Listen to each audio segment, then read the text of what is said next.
Yo, yo, yo. What up, peoples? Late start, I know, I'm sorry. May or may not have reached for the old snooze button and accidentally turned the alarm off. You know what I'm saying? It happens, man. It happens. But we're here. That's what matters. Hope everybody's doing well. Happy Sunday. We got video gaming news, of course. Morning sunshine, baby. Yeah. Video gaming news for today. What's up, Psycho? How you doing, buddy? And then we'll be diving into day 5 of Dave the Diver, man. Deaf. I'm deaf. Yeah, me too. No big deal, dude. Yeah, I'm deaf. I'm deaf also, so don't even worry about it, dude. Deaf clan, dude. Let's go. I was wondering what DWEF was. I was like, I don't know what that acronym is, but I know what DEF is because I'm there too. Don't even worry about it. Yeah. So hope everybody's doing well, man. I'm ready to kick this thing off. And I hope everybody's had a good weekend so far. I'm excited to get back into Dave the Diver. This game is flipping amazing. I don't know that I'll go like all day today. I might only do till maybe lunchtime or something. I got some other stuff I need to do and work on and everything, so we'll see. We'll see how it goes. It's hard to quit playing that game, so we'll see what happens. Let's dive in here, man. Let's get this going.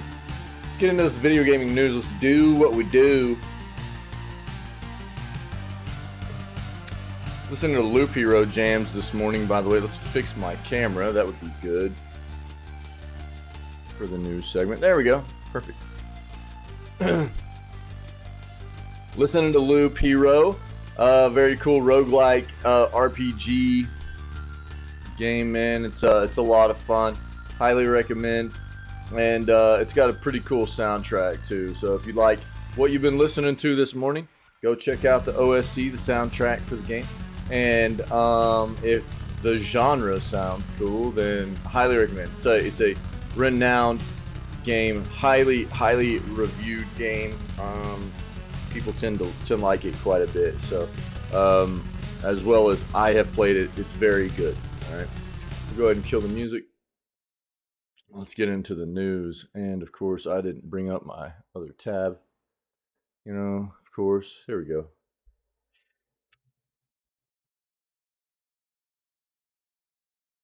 There we go. Hey-o. Easy. Easy. Nice. Let's see here. Baldur's Gate 3, 3's hardest difficulty is supposed to feel like you're going up against a DM that's trying to push you to your limits. Nice, dude. That's good. I'm glad. You know you know what's really cool about this? And let's I'll just go ahead and point a finger here. Take note, Nintendo. It's not paywalled, and you're not gate-kept from it by having to finish the game first. It doesn't seem like. Interesting. But we'll read into that.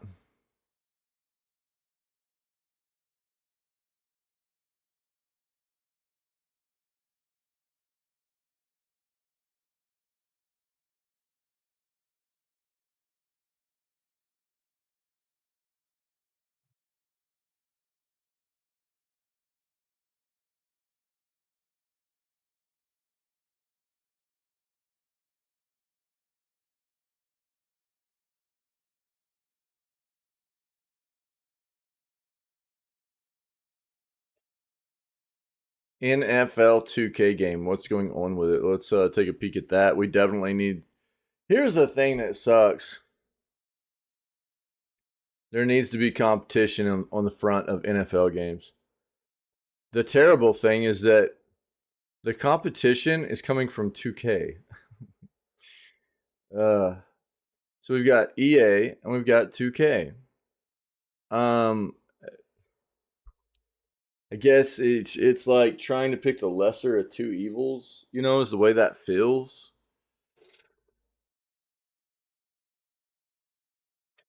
Unfortunately, but competition's good.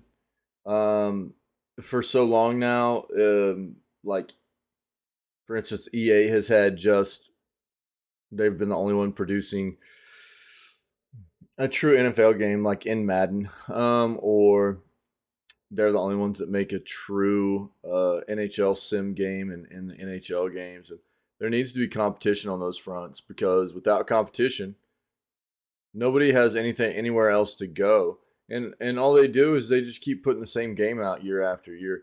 New slap a new year on the cover of it, change some of the player names and stuff. And I mean, it doesn't really do any kind of evolution. It doesn't feel like, and they definitely don't have a huge concern for like 2K with the WWE games. You know, they're just almost always a hot broken mess on release, and they don't really care. They don't care because nobody else has anything anywhere else to go to play WWE or wrestling. You know, and that's why you need competition. You need competition to elevate the quality of gaming.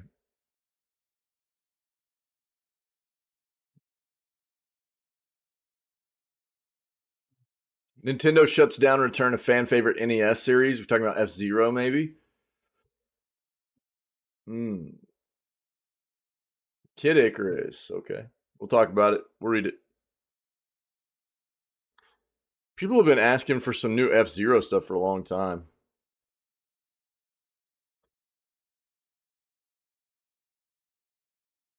You know, I kind of this is that's the same sentiment I have on a lot of these fronts. Psycho is like I feel the same way about Pokemon. I don't think that Pokemon needs to come out with a new game twice a year or every year or whatever. I am of the same mindset. It needs they just need to be live service games basically that continue to update, right? You know why they won't do it though. It's too lucrative, man. It could still be lucrative, but the way they do it right now and the way they've been doing it to make people buy the game as a release, a yearly release, is a tried and true business tactic that is very, very, very profitable. And those are big, big name titles, you know? So I don't disagree with you, but I also don't see it happening anytime soon.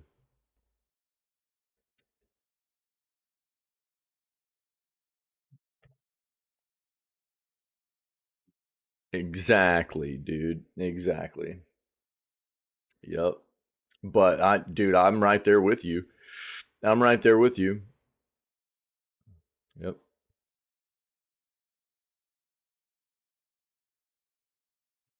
I'm so tired of the FTC debacle, dude, with the Activision Blizzard hearing. Like, let's just figure out what's going to happen. Let's just. It's supposed to be the end of this month. The end of this month, I think we're supposed to really have all the. It's supposed to be over with. So I'm just ready to know.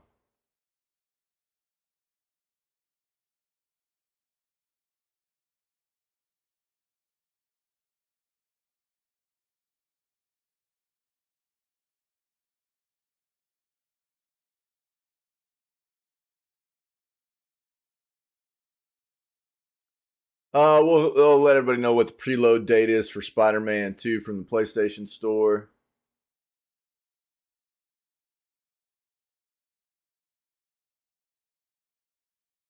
Prime Day will be here in like 4 days. So I'm keeping an eye out for really good deals. I'll put them in the Discord channel and stuff. Anything super significant, I'll talk about in the news. This is Boulder's Gate 2. We've already talked about that.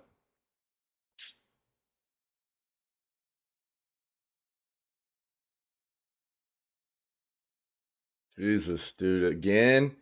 Persona 5 actor leaves Twitter following harassment.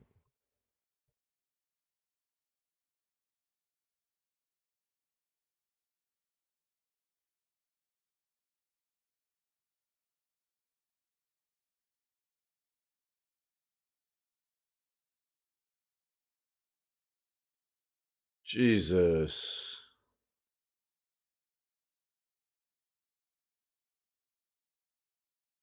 Cyberpunk players hold not safe for work protest on Reddit.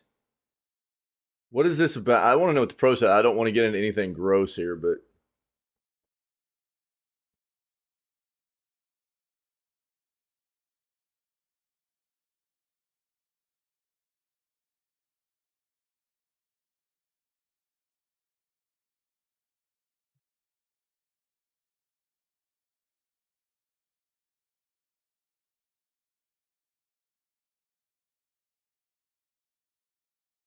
mm, yeah, we'll stay away from that one. It's just a bunch of trolling. It's just a bunch of trolling because of all the Reddit stuff going on. Basically, that's all it is. You can look into it if you want and try to keep it as safe for work as possible.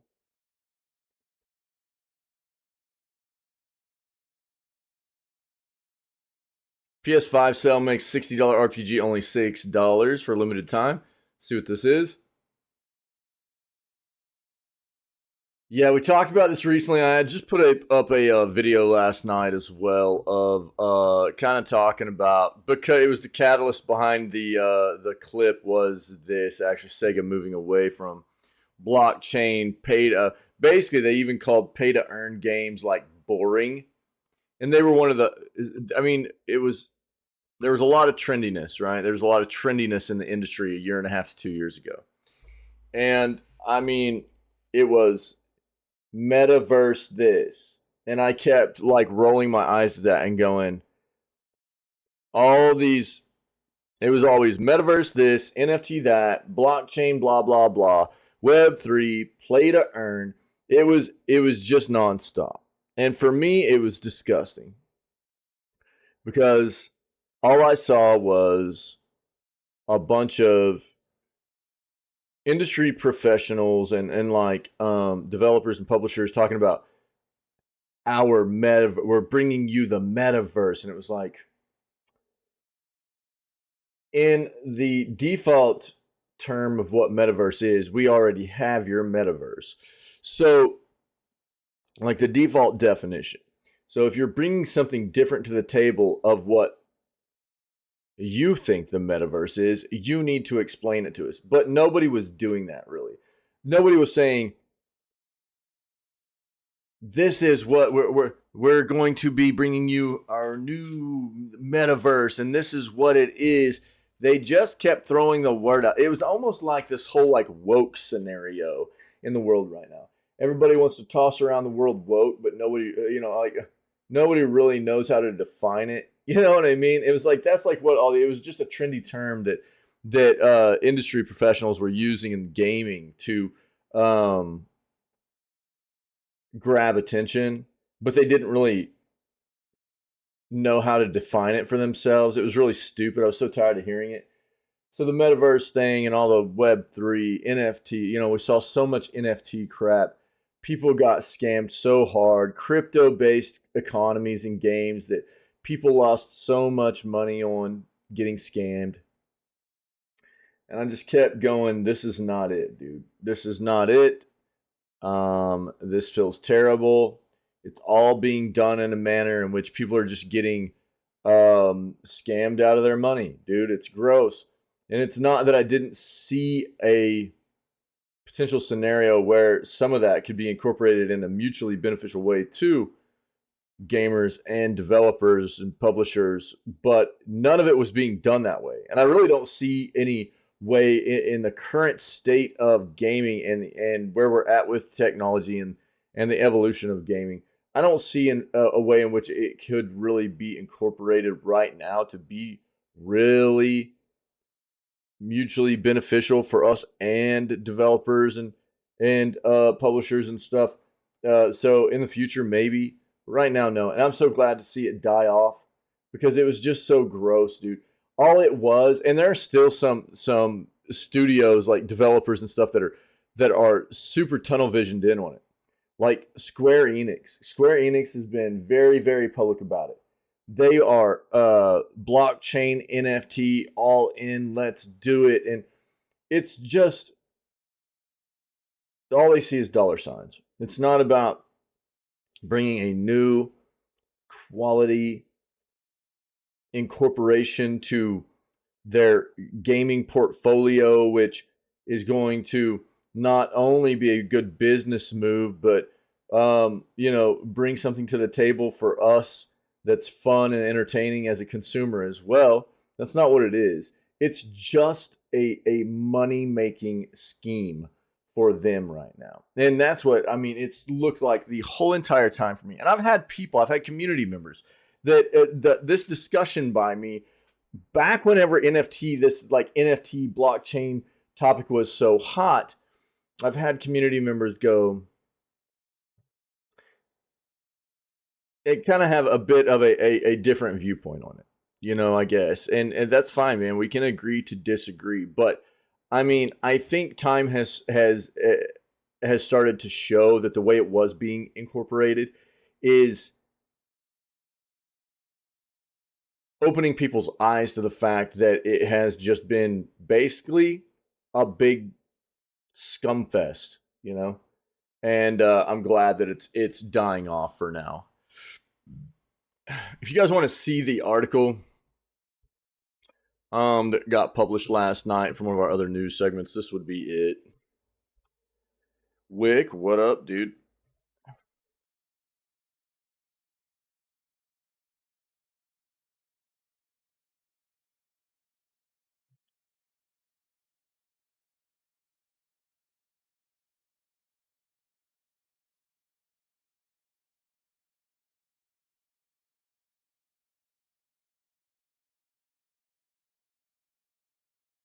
Yeah, we talked about this yesterday. This is great.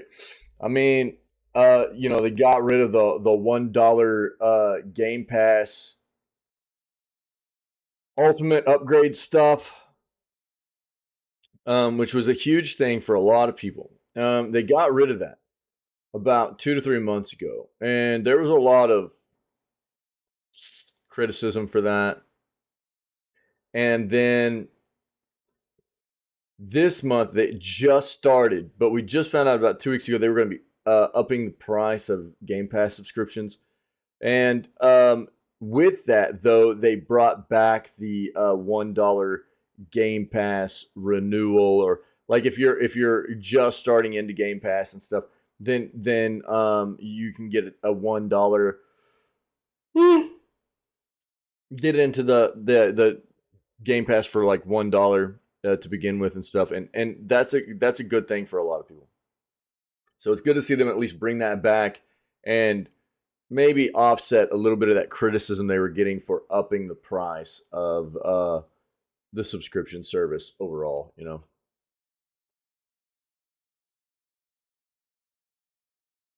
PS Plus is a new surprise for horror fans.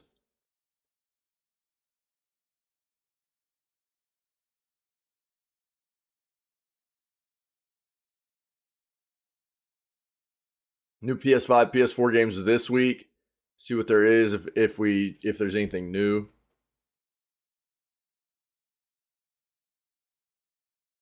David Diver going to the blockchain? Yeah, right, dude.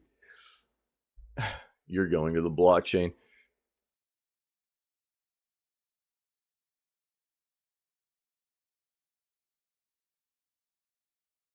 Fans of water cooled PC. Yeah, I mean, honestly, I think the biggest, it's a lot of it's just preference. A lot of it's just preference. But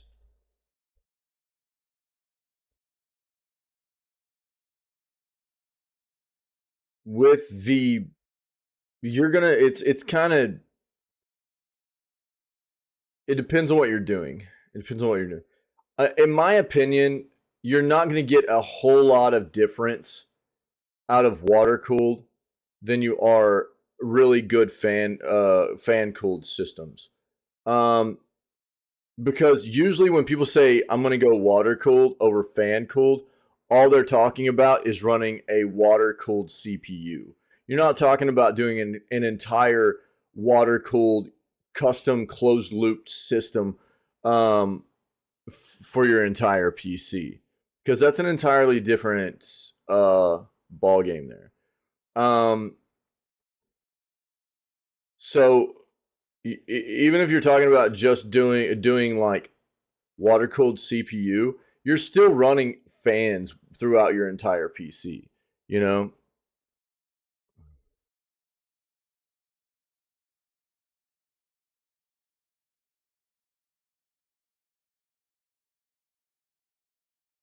So, um, now if you're talking about doing like a closed loop, custom closed loop system, then you're talking about running a water cooled system through your entire PC. Yeah, I probably won't, dude. Um, so, my advice is like, so to be honest, it really is preference. But unless I'm doing an entire closed looped water cooled system where I mean the water actually is going all the way through all of my components to where I don't really need fans at all, I don't care to mess with water cooled, because you're going to have fans in your system anyways. And the difference being like True just dealt with this issue herself, okay? So with a fan cooled system, the only mechanical part that you're dealing with a fan cooled system, let's talk about specifically the CPU. Fan cooled system, specifically the CPU, is going to be a heat sink with fans attached to it.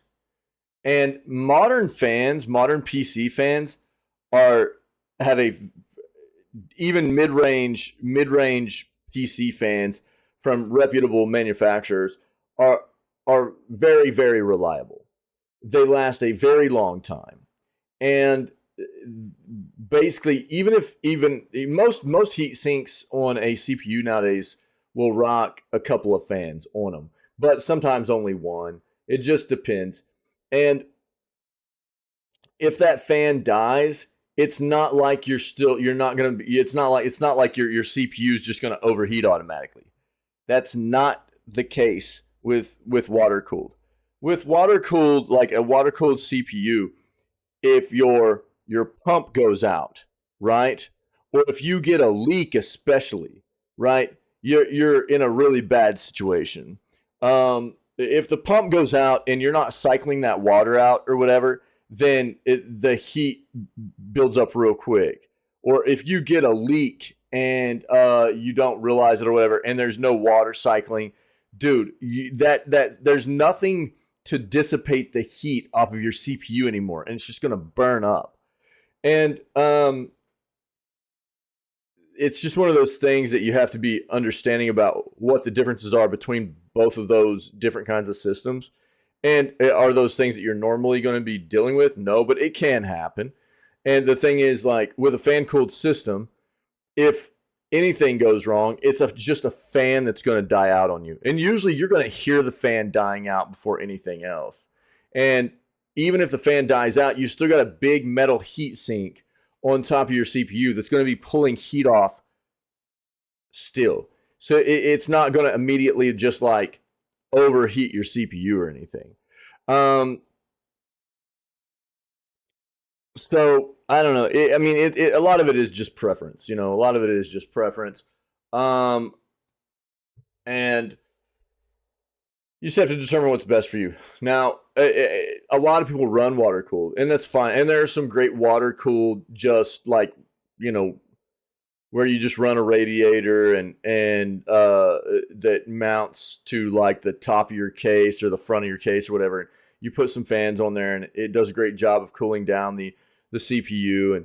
There are great water coolers. There are great fan coolers, and some of it will depend on, like, are you doing any kind of overclocking to your CPU? Most people are not going to be doing that though. Most people, it used to be a lot more commonplace. Nowadays, people don't really need to mess with overclocking nearly as much as they used to, unless you're just a big tech enthusiast and you want to mess around with it.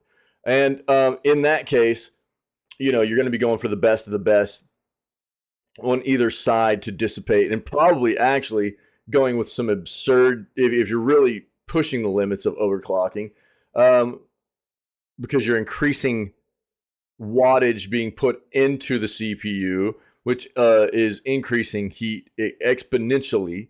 Um, you're going to be finding wild ways to dissipate that heat too, and outside of the norm, really, usually. But just moderate overclocking, you can still get quite a bit of good stuff done with just a really good, like, I've got a Noctua.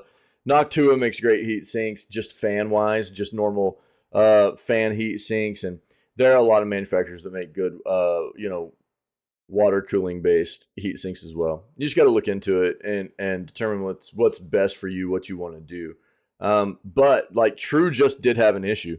True just had an issue that we helped her kind of troubleshoot and resolve in her PC, where you could hear it. Her water pump was going; it was dying, and her CPU was overheating like mad, dude. And it was because the pump wasn't cycling water. It was just the water was just sitting there stagnant, and it was just overheating, man. So it's that kind of thing where you just have to determine what's going to be best for you, right? But for me, I like the peace of mind of the, if I'm not going to do a whole entire closed loop custom water cooling system, just give me a big old nice chunky flipping fan cooler.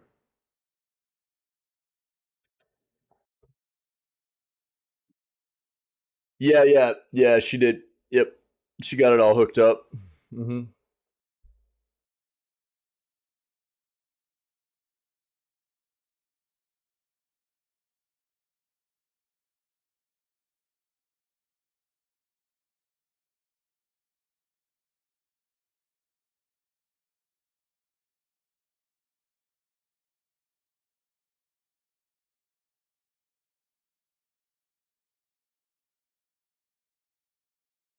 Square Enix praised for the latest Final Fantasy 16 patch. We'll see what's going on there.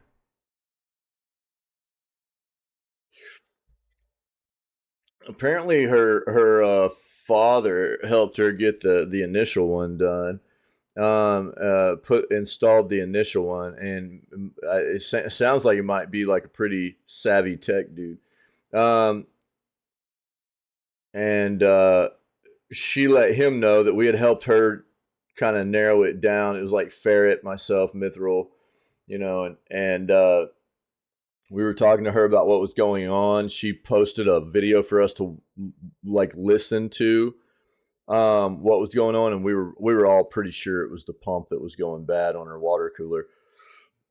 And she was like monitoring the heat. The heat of her CPU was getting really, like, too hot, way too hot, real fast. So we knew something was wrong with her cooler, but um, apparently her father didn't have a pump that would work for the cooler she had, but he had an entire like replacement set, new cooler and everything that she was able to get. He was able to replace it with or something. So probably had a keyboard hooked up and everything. Probably, dude. Yeah, I think it was something to that effect.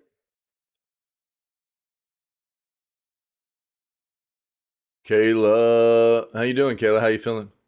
What's up? Oh yeah, so the Steam sale, dude, is only on for like another 4 days, guys. You got to go get your Steam summer sale stuff, okay? I have no idea, Wick. I mean, look at these eyes, dude. Does this look like the kind of guy that would lie to you about something like this? I have no clue, brother. No clue. You know. What does that mean? I mean, anybody that's good at technology's part of Geek Squad. Is that what that is, dude? Is Best Buy is that what that is? Best Buy just be rolling out the top tier tech crew. Is that what? Is that how that goes?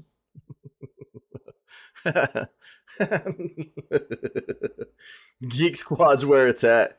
You know what I mean? It's like ITU, dude. ITU. Anybody that's good at tech comes out of Geek Squad. Apparently, I didn't know that. I didn't know that. Best Buy or Metaverse. God dang, dude. God dang, dude. Oh man, gotten so many games. Yeah, I'm gonna be grabbing some OSTs and a couple of games and stuff. Probably. I need to sit down and take a look.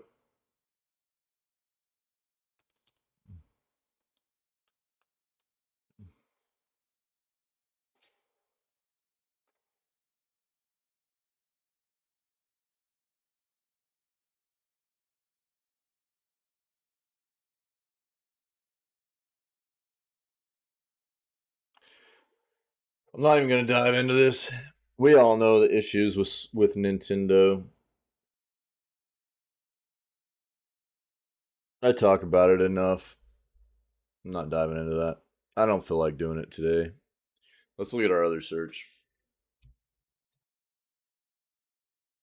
I'm good, Kayla. I accidentally turned my alarm off instead of hitting snooze this morning, so I got started a little late. Yeah. But other than that, I'm good. Just tired. Need more coffee.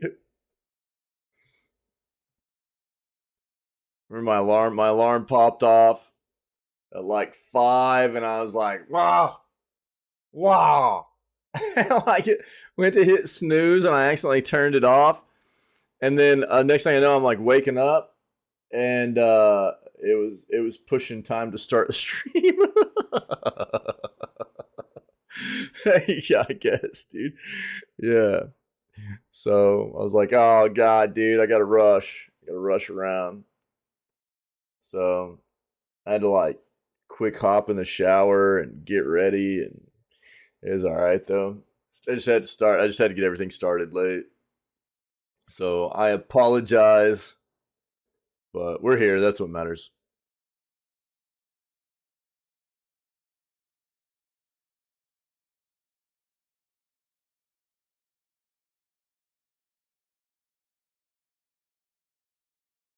Yo, Street Fighter 6 has already sold 2 million units worldwide. Retail, that's great. I've got whoops. I did it again. Sorry.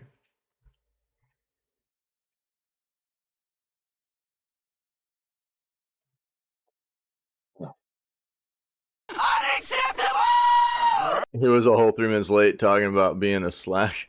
Nah, I was later than that. I was way later than that, actually. No, I mean, from the start screen, yeah. Start screen was after the montage was up for just a couple minutes or so before I actually got. Yeah. The just starting the stream up, I was even a little bit late doing that. So I don't know, man. I think the thing that That one was on me. that's why I try to say that like start around 6 a.m. every day is because it's nice to not have to just feel so time constrained. That's one of the great things about this. I mean, I do this for a long time, almost every single day, and to just not feel like it's not a big deal if I'm a little bit, after 6 or whatever. I enjoy that. You know what I mean? That's something for me that I really feel like is nice to not have to feel just the anxiety of always being like, oh, I've got to be started at 6 every single day. I kind of like that, dude. Everybody's a bit different. There's some people that are very monochromatic, and there are some people that are kind of more polychromatic, and I kind of sit in between both of those, I think. But for the stream stuff, like I say, like starting around 6 a.m. Usually I'm a little bit after 6, but It's just nice not to have to feel that anxiety like I used to feel all the time for like work. And I was always early to work. Always early to work. But with this, I feel like it's more just like I don't want to start early. I don't want people to not be ready for me to start. So I'm usually just a little bit after 6, you know. Anxiety sucks, dude. Yeah, yeah, yeah. Yeah, for sure. No doubt. No doubt about it. Yeah, anxiety is yeah, and there's so much of it that just comes along with life, you know. For sure. Absolutely. This is good though. I mean, I know a lot of people are loving Street Fighter 6. I would love to watch some Evo with you guys this year. Evo will be coming next month.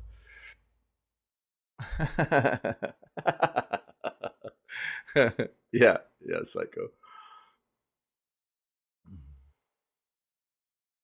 So Evo's the big fighting tournament that pops off every year. Sony actually owns it now. Feels bad that we won't ever see Smash there again, probably. After last year, it got pulled out because Nintendo didn't want Smash being played at a tournament that PlayStation owns, which really was just more of a slap in the face to fans than it was to Sony. But yeah, Kayla, yeah, I don't. I don't deal with a ton of anxiety, you know what I mean? Not nearly as much as some other people do, but I think we all can attest to having those issues in life, right? I know, you know, I think I have a number of people close to me in my life that deal with some very stressful anxiety, you know, issues where anxiety tends to creep in pretty heavily for them and be a constant, you know, kind of issue pretty heavily that weighs pretty heavily, you know. So I see it. I see it. I've always dealt pretty well with stress, the stressors of anxiety, but we all deal with it. Yeah, yeah. It sucks, man.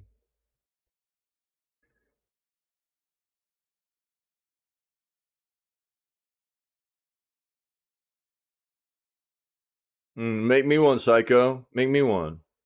I need more. What was I looking at? Yeah. So Evo in August, man. I'm excited to watch some Evo. I love fighting games, dude.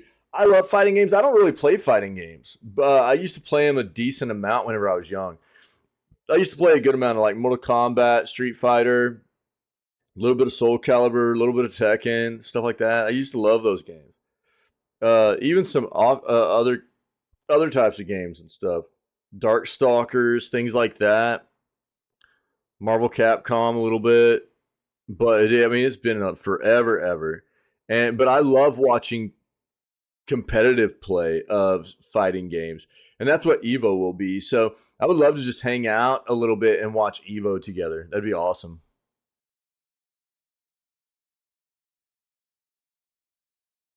Oh, you got Battle Bit? Nice, dude. Bramble the Mountain King, nice. Bread and Fred, what is that? Only up, yeah. Oh, you just got Terraria, dude. You never played Terraria? Oh wow. Oh, Valheim too. Nice, dude. That's a good pickup. Yeah. Sick. Nice. Great, dude. That's awesome. Wait, is Smooshy come home? Is that mushroom one, dude?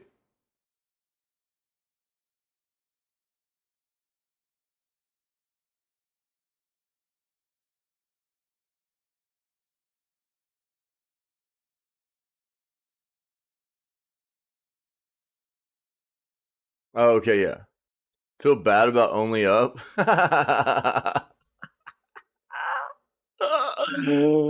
Yeah, yeah, yeah. I knew you beat that one. Yeah, we talked about that. My so my son, you know, my son being the gamer he is, dude, he loves Dragon Ball. He loves Dragon Ball games. What is it? Budokai Tenkaichi 2? Is that the one that was on the Wii? We have, I think. Um, or was it 3? I think it might be 3. And that's where he started at. And Like, fell in love with Dragon Ball games. And then for the longest time, I've never even played it, but I had Dragon Ball Xenoverse. I got on a sale. I had planned on playing it a long time. I got it on a sale, and he ended up playing that on my account. And then he got Xenoverse 2 and played the crap out of that. And he saw the Steam sale happening, and he like approached me and was like, there's some games on sale right now and stuff, and there's some DLC for Xenoverse 2. I was just wanting to know if I could get some DLC, and so we like had a talk. And I was like, look, I was like, have you looked at any of the other games on the sale? He's like, no. And I was like, I know you've played a lot of Xenoverse 2. Said, so if the DLC is something you truly want, that's cool. Said, but take a look at what else is out there. What else is on the sale that maybe you'll get more out of your money for, or whatever, or we'll get more out of our money for, rather than just the DLC for Xenoverse 2. Yeah, I know, dude. Yeah, the bundles and stuff. Yeah, corn face, let's go, dude. Um, and so we I made him spend some time doing some research on Steam and looking around for games and stuff like that. And so he got he found Dragon Ball Z Kakarot, and that's the one he kind of came to the conclusion that he wanted. And it was more than the DLC would have been, but it sounds like something that he really would have liked, and so I got it for him. I got him Dragon Ball Z Kakarot, and he got to play it for like a day before they bounced out this weekend to go see some family. Dude, he was on it all day Friday. He loved it, dude. He's loving it. It's basically like the whole story of Dragon Ball Z, I think. It's just a true retelling of Dragon Ball Z, I think is what it is. And he's loving it, dude. He's loving it. It's really cool. It's cool seeing him get like stuck on that. and well, what I was telling him too, I was like, Dragon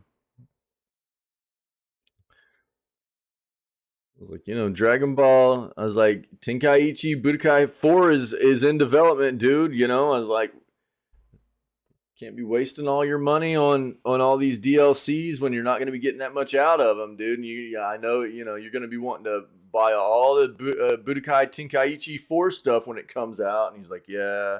The thing that's crazy to me, and it's all relative, right? But, dude, I mean, for like me, whenever I was growing up, and I'm glad that it's not like this for my son, but at the same time, it's kind of like I can't help but relate the two, Because my son has so much content. He has access to so many games, dude. Whereas, like, for me growing up, whenever I was his age, I had like maybe a handful of games. Maybe, dude. You know? Um, and I would just I'd play them over and over and over, and just love it because I got to play video games. And with him, it's like it's like he's just always bored, and he just always And don't get me wrong, he has certain titles, dude, that he's put a lot of time into and stuff like that. But God, the amount of the access that he has to titles he's never touched or anything like that, and I'm like, bro, you really need to take a look at all these other games you have that you haven't really put any time into and stuff like that, I mean, I respect it. He's got certain things he's into, like the Dragon Ball stuff. He loves Dragon Ball. And that's why I was like, well, let's find maybe something we can buy you that you'll get to sink a lot more time into and stuff. But it's a wild thing, man. Again, I know it's all relative and everything, but I mean, I remember growing up and having very, very little, very little, very little, and it was, dude, he has so much. And whenever I hear him be like, I'm bored. I don't have anything to play. I'm like, you're insane. You're insane. Like, because dude, I'll be telling him Epic Games to pick up all the time. He's got a huge Epic Games library that of like, he's only touched a fraction of it. You know, he's got a ton of games, dude. A ton of them. Right. Yeah. Yeah. That was me too, dude. Yeah. I'd always be trying to borrow games off of friends and stuff. You know, I had friends that were much, better off, like in, like monetary wise with their families and everything, and they had a lot of games and everything. So I'd be like, oh, dude, can I borrow a game and stuff like that. So that was always me, dude. And the funny thing was, it was like with my parents, especially my mom. My mom didn't want me playing games either, though. You know, my mom wanted me just being outside all the time. So it was like, even whenever I had games to play and stuff, it was I was always struggling, dude, to like get game time in. My mom would be like, "Go outside and play. Go outside and play." You know what I mean? It's like I was always trying to sneak game time in. Because it was a struggle, dude. It was a struggle.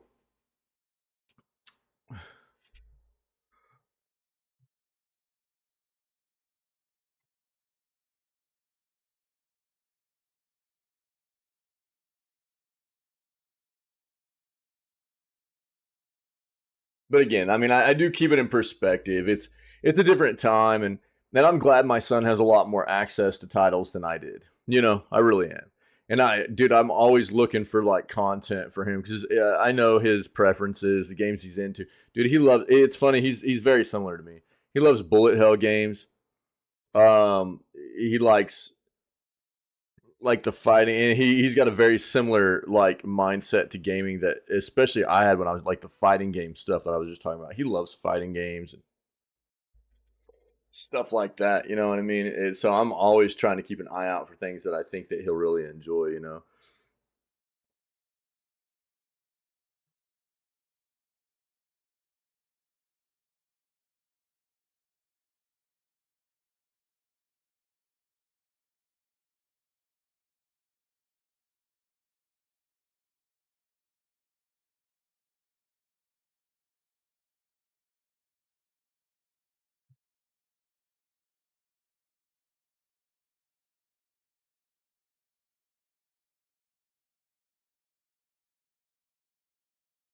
Looks like there's a new reveal coming in September for a new UFC 5 game. These are also games that tend to come out kind of broken. So we'll see what happens there.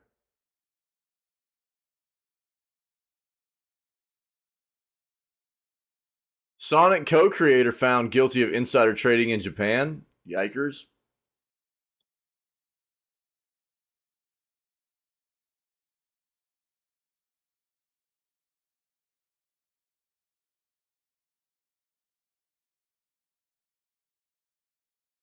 His new Xbox Game Pass edition was perfectly timed. Have we already hit on that?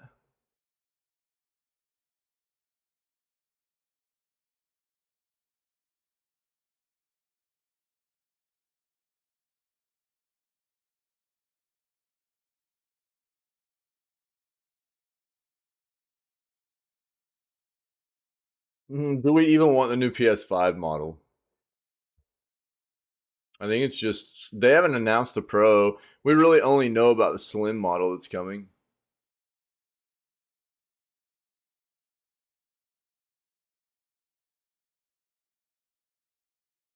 All right, let's just dive in here, dude. And we'll dive in here. We'll get this done. Let's go take a dive into Dave the Diver. PS5 sell makes $60 RPG only $6 for a limited time. Um,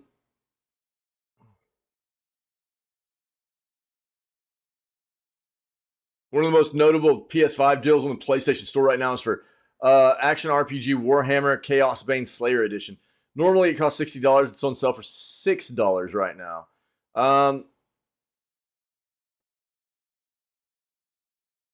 Other notable PS5 deals. Under $10, Metro Exodus, Gold Edition. Hood Outlaws and Legends. Gris, Hellpoint.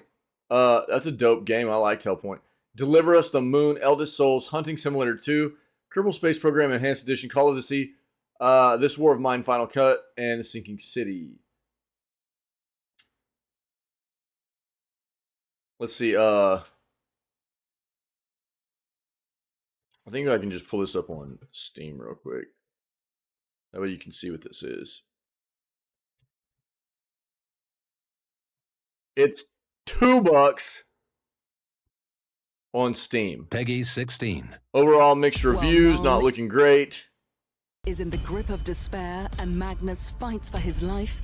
Many are trying to seize whatever little power they can within the troubled kingdom. No, I do not, attracting Psycho. all the attention is around the throne. Negative. It's in the darker corners. That would absolutely ruin what they have in the going forges for of Nuln, the I mean, I guess fight has never say only just never, begun. but currently, I absolutely Meet do Keela, not the seeing new them free character joining the other heroes changing of that. Warhammer Chaosbane. She is a gifted dwarf engineer and an outstandingly skilled fighter. The combination of her ingenuity in the forge and her determination in battle make her a truly fearsome opponent. Now, to be fair, I In mean, hand-to-hand you know, they combat, all do the Keela same thing, deals right? heavy damage with a warhammer of her own design. But she's also a versatile I'll wait fighter, till this is over and I'll talk capable about of it real quick. inflicting short and medium-range damage with her hand weapons. You'll get the most out of this character by combining her various skills. Against tougher enemies, Keela can draw on her mechanical engineering expertise to unleash heavy firepower. She has developed a range of turrets which she can freely place during combat to repel enemies. Each I still don't character think has a Twitch unique has the, archetype ability, which is activated rando with mode the stuff right stick on a fixed, controller or unfortunately. with the spacebar on a keyboard. Keela can use the steam from the machine she carries on her back to burn her opponents. But if she decides to allow steam to build up until the pressure Yeah, gauge I don't know. reaches That's basically what Chaosbane is. So, you know. Oh, there's a Nacon Summer Sale going on right now, too. Interesting. Look at that. Oh, you want to talk about a game? Oh, my God, dude. Woo, Gollum. Anybody want to go grab Gollum? Don't do it. Blood Bowl 3, also don't do it. There's Vampire. The Masquerade.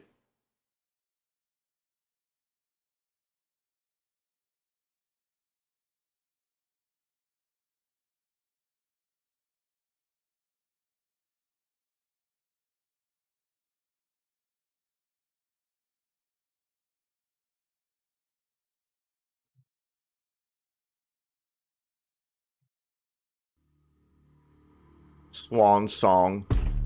Swan Song.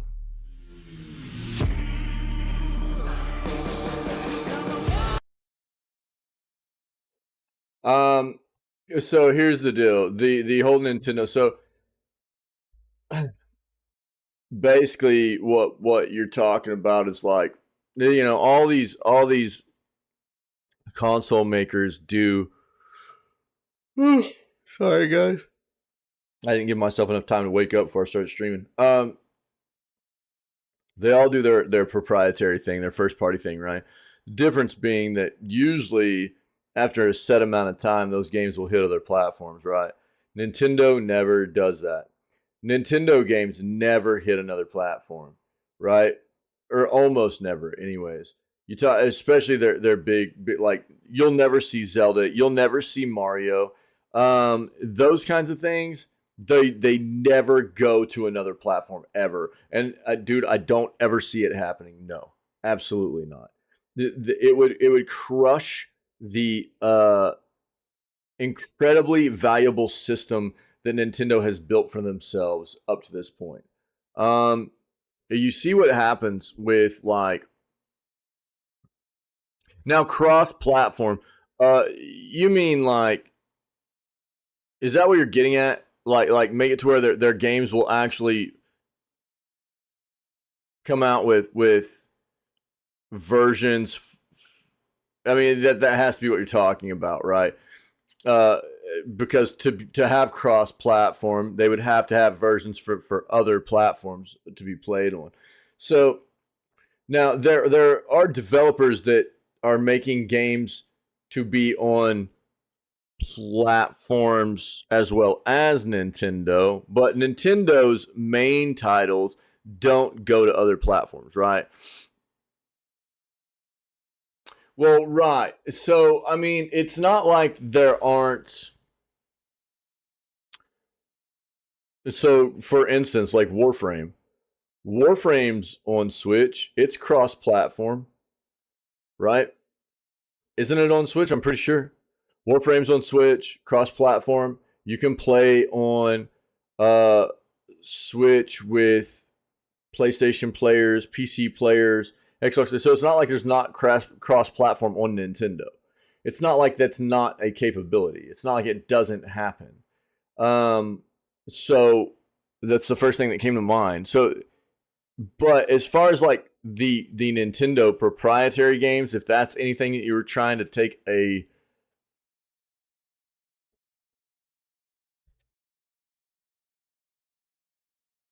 step at addressing, it's their proprietary, their games that they make. Their big first party games, dude, will never hit another platform. I don't ever see that happening. So there are games that are developed multi-platform that hit Nintendo as well. This is the big thing though. Nintendo's hardware is very, very restricting right now. It's old. It makes it hard for developers to put their games on Nintendo's platform as well as other platforms, which is why quite often you don't see games do cross-platform on the Switch as well as like PC, PlayStation, and Xbox. It's because the Switch's hardware is it's just balls, dude. It's old. It is hard to get that same software from the other platforms to work on the Switch also. So I think that's the biggest obstacle right now as far as like finding titles that you can play cross-platform is the developers just are having a really hard time wanting to actually put their software on the Switch because it's not easy. That hardware, dude, is old. And that's why I've been saying like they need an upgrade. They've needed it for years in my opinion. So hopefully that answers that a little bit, you know. It's not like it doesn't happen. It's there. It's just not super prominent, maybe as much as you'll see it across like cross-platforming happening between like Xbox, PC, and PS5. Just because it's an easier thing for developers to make happen with the hardware from those being more similar to the Switch being just so old. I think that's the biggest difference. If you guys need anything out of that article here, let me know if they're I'm not hitting that exactly for you. If we need to flesh it out more, we can talk about it.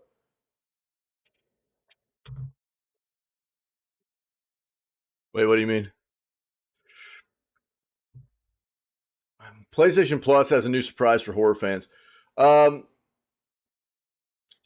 has a new surprise for horror fans. Subscribe to PS Plus Premium. If you are subscribed to the most expensive tier of PS Plus, you can now play up to an hour of the Callisto Protocol for free, as the game is the latest PS Plus Premium free trial. Okay.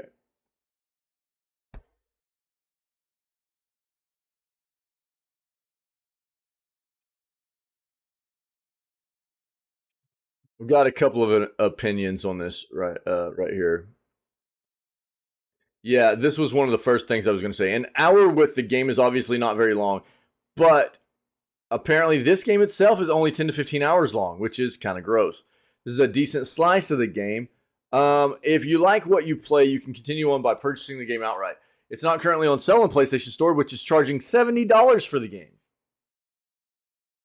$70 for a game that you're only going to get 10 to 15 hours out of.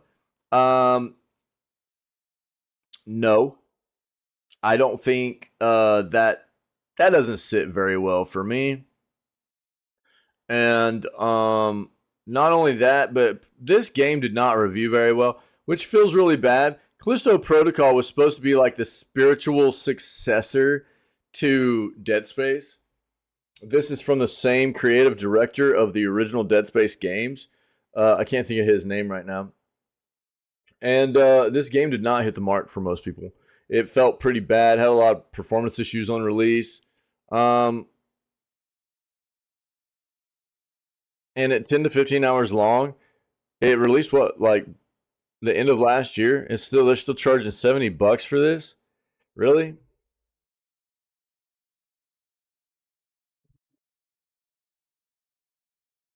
Copy and paste the game. What do you mean?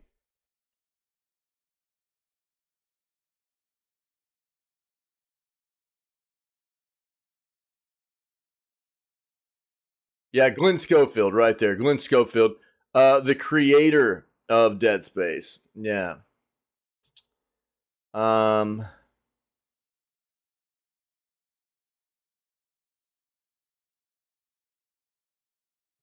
me just show this.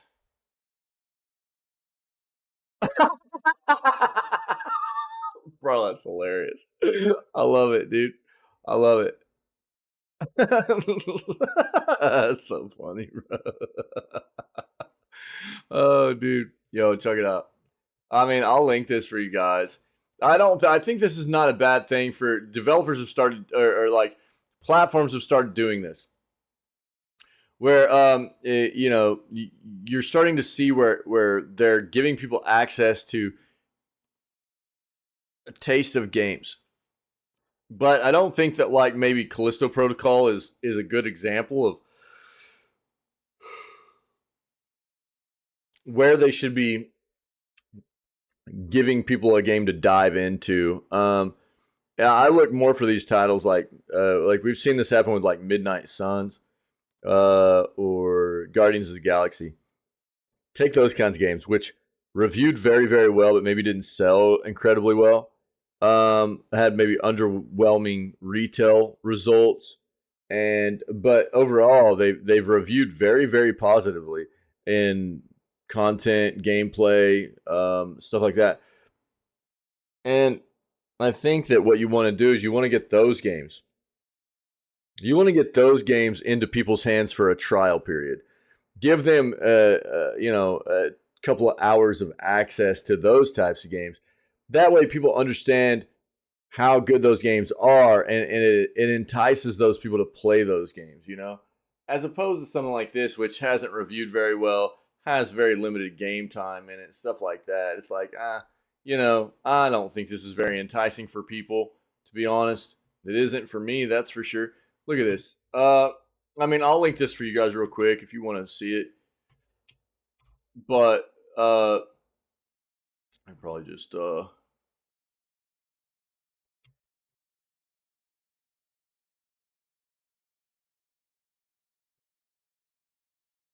this is what we're talking about here, right?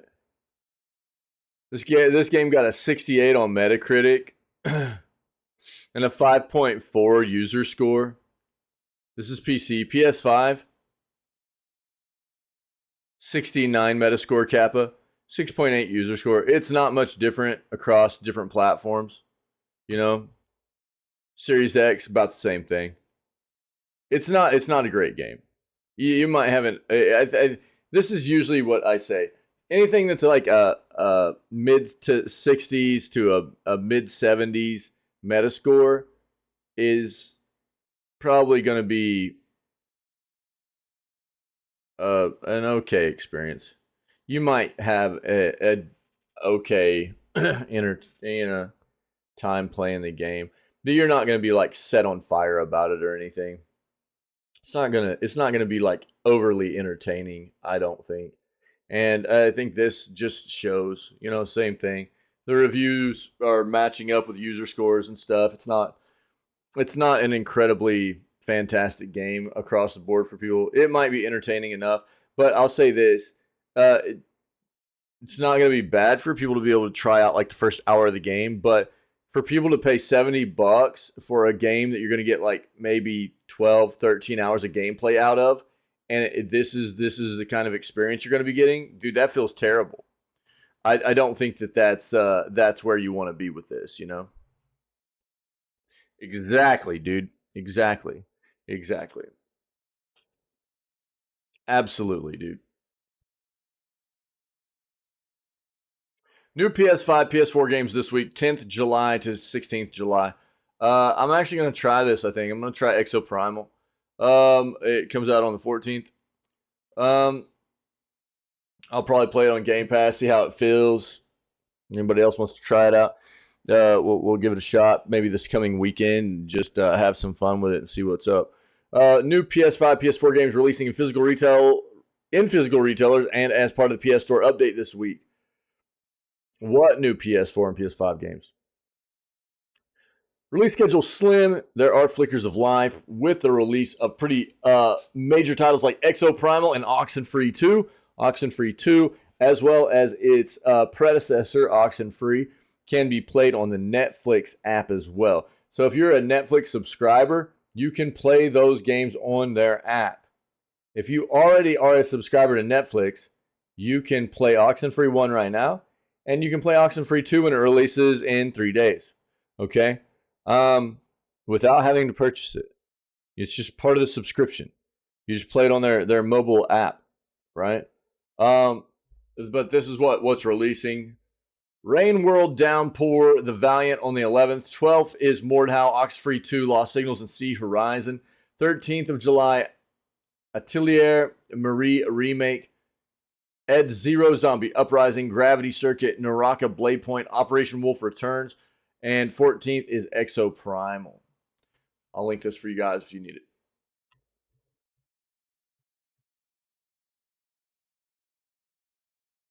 Square Enix. Praised for latest Final Fantasy 16 patch.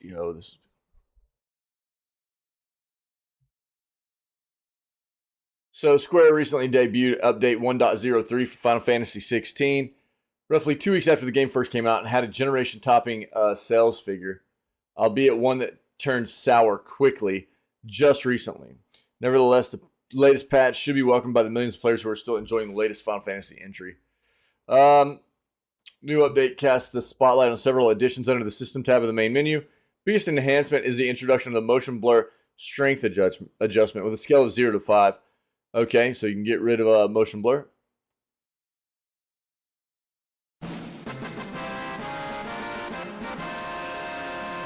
What's up, Dave? Players have reacted warmly to this update, thanking Square for responding. That's it?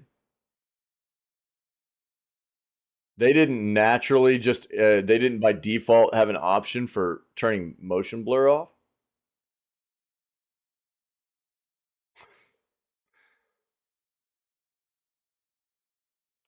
I feel like that's one of those things that I just expect to be a default option in games nowadays, just like key binding. And it's weird to me whenever I get into a game and it's just not a default part of the options when a game releases. It's weird to me, man.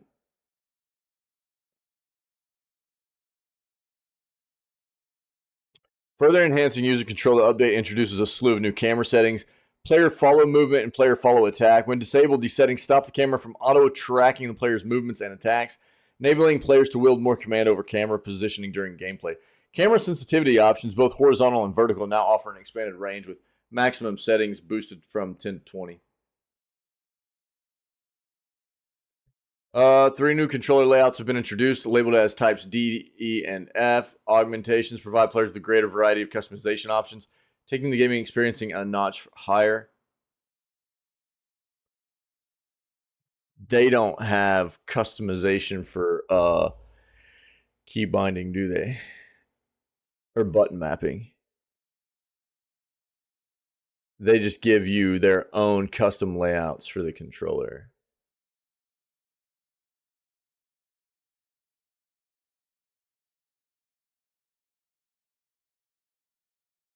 That's what it sounds like. I don't understand. Look, this is if that's the case, this isn't just a knock on Square with this game. The industry as a whole has got to get to the point where this is just a standard. There are many developers that are great at it, and then there are a lot of them that just, for some reason, have not adopted this as a default thing they do in their games. I don't know why, but button mapping and slash key binding is something that, I mean, every game should just have that as an option for people. It's great for people that have accessibility issues, and it's something that just gives every game player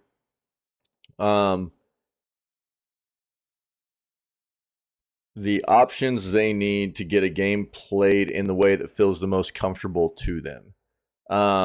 And that's why it's been a thing in gaming for such a very long time, and why I don't understand why it's taken some of these developers so long to get to that point.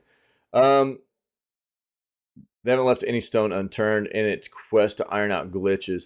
Update solves a previous issue affecting the stability of some menus, has fixed some text issues, improving the overall gaming experience. It's not all about technical enhancements, though. It also features the hashtag FF16 automatically added when players share screenshots or video clips on platforms like Twitter or YouTube. Move is an acknowledgement of the game's online community, fostering a vibrant digital sphere around the game.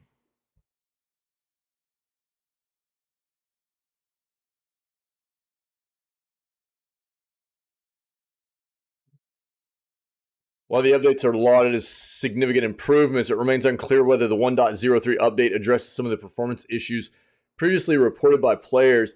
No mention in the patch notes about the specific cutscene that was causing heating problems on the PS5, an issue that sparked considerable discussion. Square might not have initially planned to release a series of post-launch patches, but it seems that feedback from the gaming community nudged developers to rethink their strategy.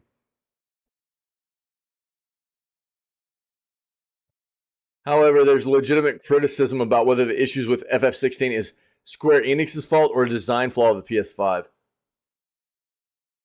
Keep in mind that the overheating issue isn't an isolated incident, right?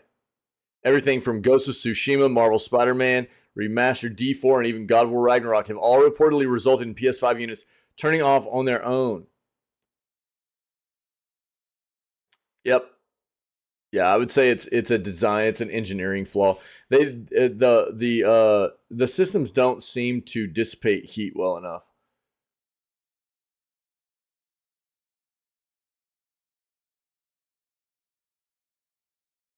And that's not Square's fault.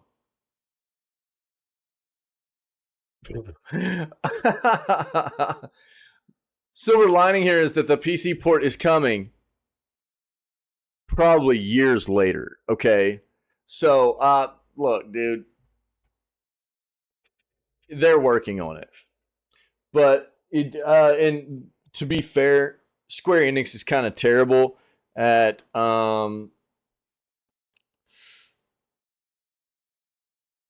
Square Enix is kind of terrible at doing PC ports anyway, so I'm not expecting much on that front. Even if it does come out, it'll probably be at least semi-broken. They're not good at porting their games to PC. They're just not. So, I mean, I hope not. I hope it's good, but they've just got a history of doing bad PC ports. And we've known for a long time, even before the game released, that they did not have a huge aim at getting this to PC in a timely fashion. That was not anything they were ever focused on. So it'll hit PC at some point, but it won't be very soon. It'll probably be like a year to 2 years from now, something like that.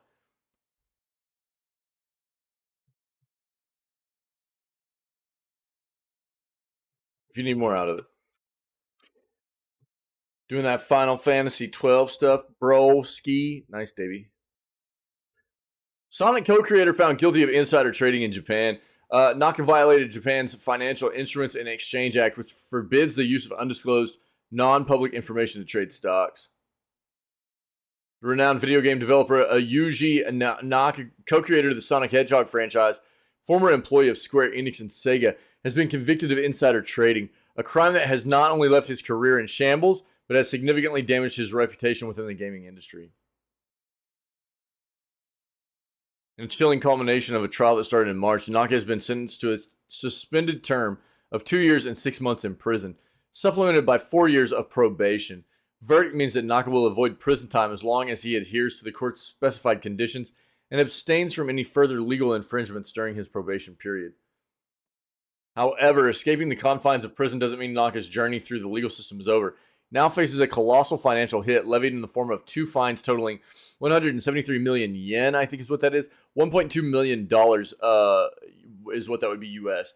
The monetary retribution is a stern reminder of the severity of his actions, mirroring the impact they've had on the integrity of the stock market.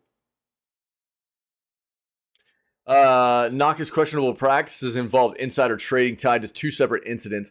The first in November 2018 saw Naka allegedly purchase 2.8 million yen's worth of shares in Aiming, a partner studio, ahead of an announcement during his tenure at Square Enix. His foreknowledge pertained to the release of the mobile game Dragon Quest Tact, developed in collaboration with Square.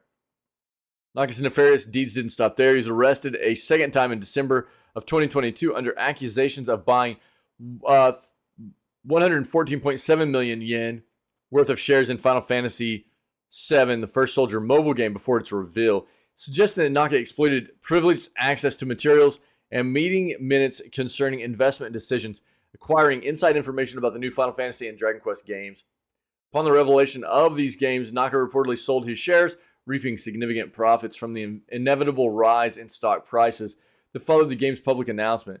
This cycle of illicit trading based on exclusive and non-public information damaged the fairness of the stock market and the trust of investors, thereby eliciting his conviction.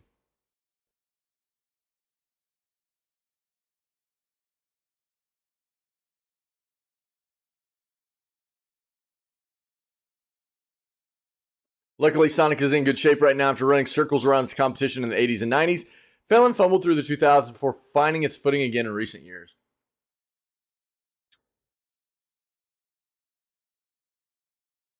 I guess,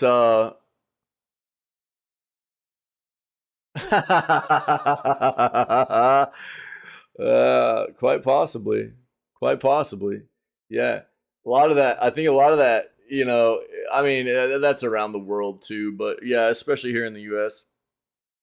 If he knew the right people, he greased the right palms, you know what I mean? Yeah, quite possibly. Unfortunately, it's disgusting. That's the way that works, but yeah, you're not wrong. Huge new Xbox Game Pass edition was perfectly timed. Oh, GTA 5. We talked about this. Yeah, so GTA 5 is on Game Pass. Boop, we knew it. PlayStation Store confirms preload date for Marvel's Spider-Man 2. It's scheduled for release on October 20th, but you'll be able to preload it at least a week ahead of its launch. Cool. That's what you need to know. You need more out of this article, I'll link it for you, but I don't know what more you need to know. So probably around the 13th to 14th, you'll be able to start preloading Spider-Man 2 if you've already pre-purchased. All right. Persona 5 actor leaves Twitter following harassment. A Persona 5 actor has left Twitter after being harassed. Oh man, the internet's such a toxic place, dude. The video game industry is a very big, diverse place. Unfortunately, with such a large group of people and the benefit of anonymity, I talk about that a lot. That's why it's so toxic. Inherently, what the internet provides people is anonymity, right? So people just are gross online, man. Quite often, they're really, really disgusting.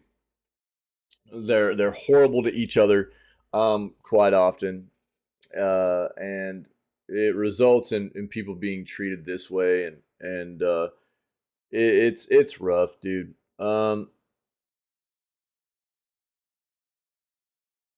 Yeah, it's resulted in some truly heinous things, no doubt. People are frequently harassed, targeted for their opinions, content, and so on, centered around gaming. Pretty unfortunate, and has resulted in the online gaming scene getting a reputation for being toxic and unwelcoming. Yeah, there's a certain amount of people in I mean, it's just people in general that just have these really terrible mindsets, you know, that act this way, that bring the entire community down. Well, this is often thought of as happening between players themselves. Even actors for these beloved games get harassed and chased off of social media. Earlier this week, Persona 5 actor Erika Lindbeck left Twitter after a ton of harassment. The Futaba Sakura actor kindly requested a YouTuber take down a video which used AI to replicate Lindbeck's Futaba Sakura voice to sing songs and do other things that they had not consented to. The YouTuber obliged, but others did not take so kindly to it. Many thought it was an absurd request, re-uploaded the video, and got upset with Lindbeck. The actor opted to just leave Twitter instead of continue to drag things out, which is rather unfortunate. Other actors like Spectacular Spider-Man actor Josh Keaton chimed in and defended Lindbeck, noting that they have every right to ask for AI content using their voice to be taken down. Marvel Spider-Man actor Yuri Lowenthal added on to this simply by stating seconded. Yeah. The rise of AI can cause a lot of tension in the entertainment industry. There's concern that studios may rely on AI to write, edit scripts, make actual movies, sequences, or replicate actors as seen in these AI videos. Marvel Studios recently used AI to create its intro sequence for Secret Invasion, which led to a lot of controversy. It seems pretty fair for an actor to not be okay with someone using their voice to make new content, but unfortunately that probably won't stop people from actually doing it. As of right now, it's unclear if Lindbeck will return to Twitter anytime soon. Yeah, I mean, how are people going to treat somebody this way for politely requesting people not use their likeness? You know what I mean? Like, people suck so bad, dude. What is going on with the NFL 2K game? Bro, this looks like NFL Blitz, dog.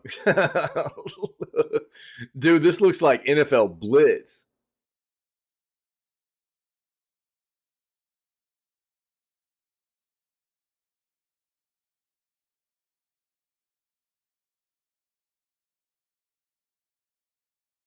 I like how, you know, the fact that you can still see their cleats whenever their foot's flat on the ground makes it look like they're floating above the ground. You know what I mean? It doesn't even, like, what is this, dude? Since its announcement in 2020, football fans have been wondering what exactly is going on with the NFL game in development from 2K Sports. During a live Q&A on Insider Gaming's YouTube channel, I discussed what was happening behind the scenes.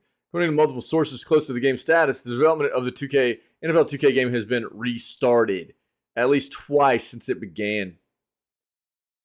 To be clear, this isn't a case of the development itself not going well. More so, this is a case of the game going in a different direction that required major changes to be made. Revealed almost 3 years ago that the NFL and 2K Sports reached an agreement for 2K Sports to release its first NFL video game since 2K5, NFL 2K5. Woo! Sorry. However, due to EA Sports currently having exclusive simulation rights to the NFL, yeah, unfortunately, the game is expected to be an arcade-style game. No details about what exactly the game would entail have ever been made publicly by 2K Sports. That said, the company did say at the time the agreement was announced that the new games would be a deep, fun, and very authentic product offering. Yeah, I mean, you know what was crazy too was like, if you didn't know, they brought the Blitz cabinets back. They what's the company that makes the arcade cabinets, the reproductions and stuff? They got authorized to bring the arcade cabinets back, and for the Blitz games, which is sick. But they had to alter the game to where you couldn't hit people after the play anymore, because the NFL is so worried about all the like concussion stuff and the CTE things that have cropped up from head injuries and stuff in the league. And it's like, okay, but dude, it's an arcade style game. Like, that was the fun of Blitz. The fun of Blitz was just running around running around just smashing people even after the gameplay and stuff. Like, even after a play was finished, you could run around and just smash people, and it was hilarious and fun. And they removed that, which is weird. All right, well, who knows when we'll see 2K NFL game. and what it will entail if it's going to be arcade style. Nintendo shuts down. I'd forgotten they'd even gotten that authorization or that license. Nintendo shuts down return of fan favorite NES series. Talking about Kid Icarus.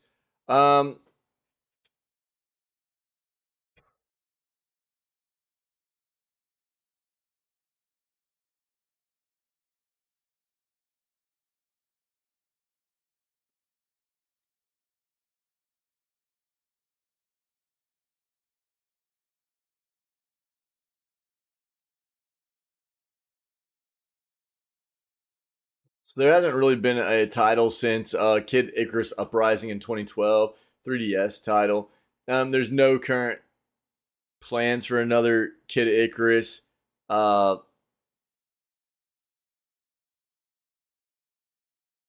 Basically, Sakurai, excuse me, the developer of the game, said it's a shame that it's only lived on 3DS. Love to play on a bigger screen with smoother graphics, but without a team around to work on it, crafting a follow-up seems difficult.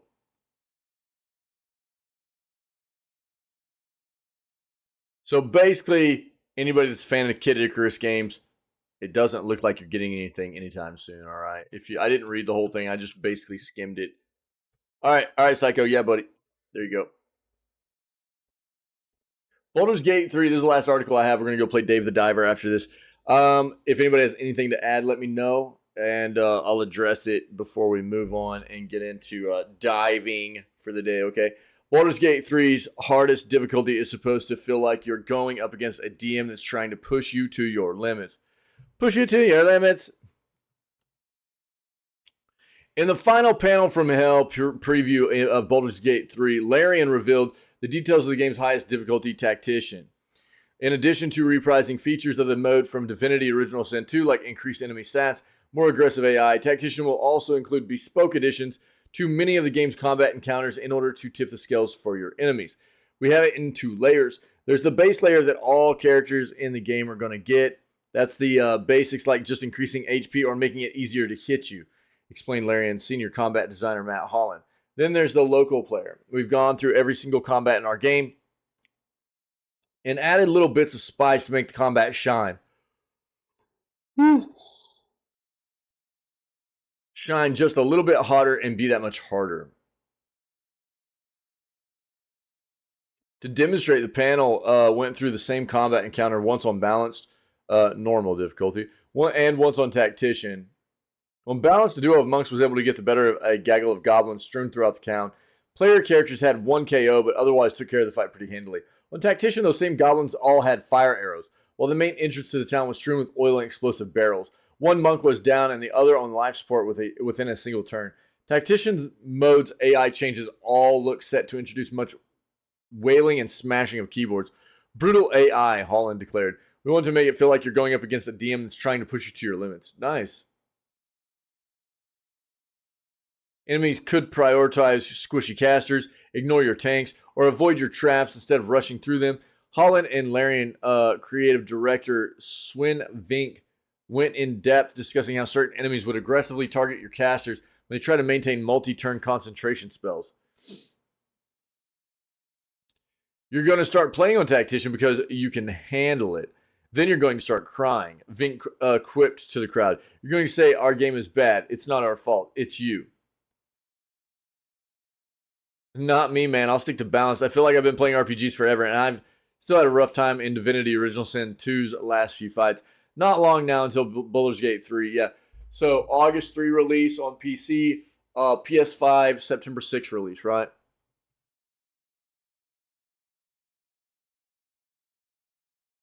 Well, that's neat. Dude, I like to hear that.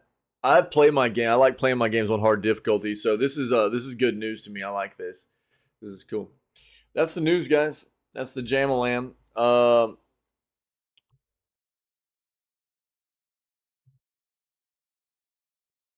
pop this off. Hold on. Where's it at?